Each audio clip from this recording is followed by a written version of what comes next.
20 hours, a massive cylinder of single crystal silicon emerges.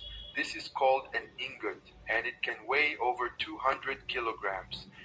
Every single atom in this cylinder is perfectly aligned.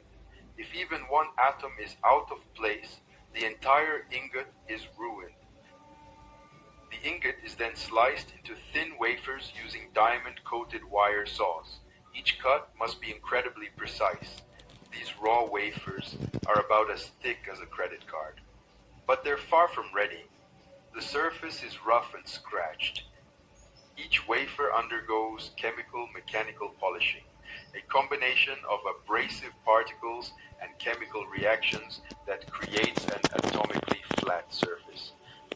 The result is a surface so smooth that if you scaled it up to the size of a football field, the biggest bump would be half a millimeter tall. This mirror-like wafer will become the foundation for hundreds of individual microchips. But first, it needs to enter the clean room. The clean room is bathed in yellow light because the wafers are coated with light-sensitive chemicals. Normal white light would ruin them. Air flows constantly from ceiling to floor through HEPA filters, carrying away any particles before they can settle on the wafers. In a Class 1 clean room, there's less than 1 particle per cubic foot. Your bedroom has about 1 million particles. Over 1,000 degrees, oxygen reacts with the silicon surface, creating a thin layer of glass. This silicon dioxide layer is only a few nanometers thick, but it's critical. It will insulate the transistors from each other. Next, the wafer is coated with photoresist, a light-sensitive chemical. It's spun at high speed to create a perfectly even layer. This photoresist will act like photographic film. Where light hits it, the chemistry changes, creating a pattern we can use. The coated wafer is baked to harden the photoresist. Now it's ready for the most critical step in the entire process.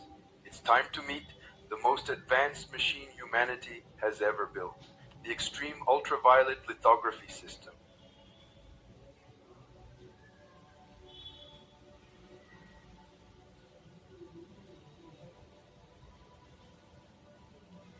This is the ASML EUV machine.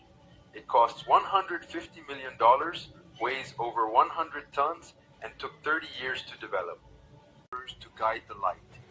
These mirrors are the flattest surfaces ever made.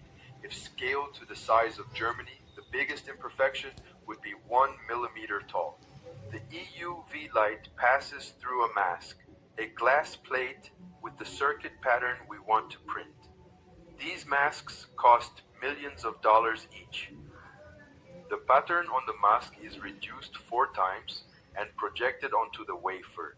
Features that are 12 nanometers on the mask become 3 nanometers on silicon. The wafer sits on a stage that moves with nanometer precision, positioning accuracy of 1/1,000,000th of a millimeter. Where the EUV light hits the photoresist, the chemical bonds break. The exposed areas become soluble and can be washed away. After exposure, the wafer is developed, like a photograph. A chemical solution dissolves the exposed photoresist, revealing the pattern beneath. Now we have a precise stencil on top of our wafer, but the pattern is only in the photoresist. We need to transfer it to the silicon itself. The wafer enters an etching chamber. Here, reactive gases are turned into plasma that chemically attacks the exposed silicon. The plasma ions bombard the surface like tiny missiles, carving away material atom by atom. The photoresist protects the areas we want to keep. The etch must be perfectly controlled. Too shallow and the features won't work. Too deep and we destroy the underlying layers. After etching, the remaining photoresist is stripped away, leaving behind our pattern carved into the silicon or oxide layer. This sequence, coat, expose, develop, etch, is repeated dozens of times. Each cycle adds another layer of complexity to the chip. Modern chips have over 100 layers stacked on top of each other. Each layer must align perfectly with the ones below, within a few atoms. Tiny alignment marks on the wafer are read by lasers to ensure each new layer lands exactly where it should. The margin for error is essentially zero. Low. This is how transistors are born. A gate electrode controls whether current can flow between the source and drain like a tiny switch.